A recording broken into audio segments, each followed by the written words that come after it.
এই খেতিখিনি আমি লাহেকৈ গোটেই কাটি গোটেই প্লটটো আমি ৰেডি কৰিব লাগে যাতে ইয়াতে চ'লাৰ পেনেল বহিব।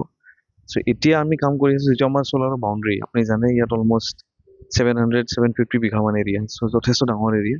চ' এই বাউণ্ডেৰীখিনি আমি ডিমাৰ্কেট কৰি দিছোঁ কমপ্লিটলি, আৰু এতিয়া বাউণ্ডেৰী ৱালছ কাম ষ্টাৰ্ট হ'ব।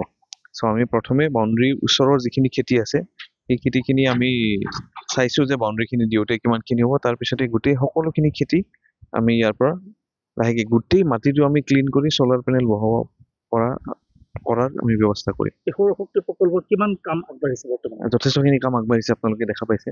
তেখেতসকলৰ ইনফ্ৰাষ্ট্ৰাকচাৰ গোটেই ৰেডি। আমাৰ এতিয়া বাউণ্ডেৰী কাম ষ্টাৰ্ট হৈছে। সেই বাউণ্ডেৰী কামৰ লগতে চিমultaneously আমাৰ পেনেলিঙৰ কাম চলিব। চ'লাৰ ৱৰ্ল্ড বা SJVN যিটো কোম্পানী আছে তেখেতসকলে ষ্টাৰ্ট কৰিব।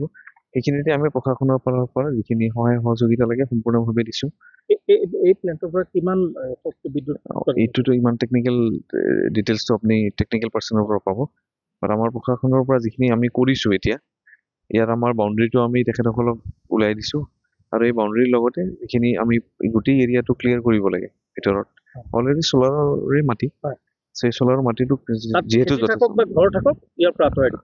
হয়, বাট এতিয়া আমি ঘৰখিনি একো কৰা নাই। ঘৰখিনি আমি পিছত, বেছি নাই, অলৰেডি আমাৰ বাউণ্ডেৰীৰ ভিতৰত ঘৰ নাই, অনলি খেতিয়ে আছে। আৰু যি দুই এটা ঘৰ আছে সেই ঘৰখিনি অট'মেটিকেলি শ্বিফ্ট কৰাই দিম আৰু।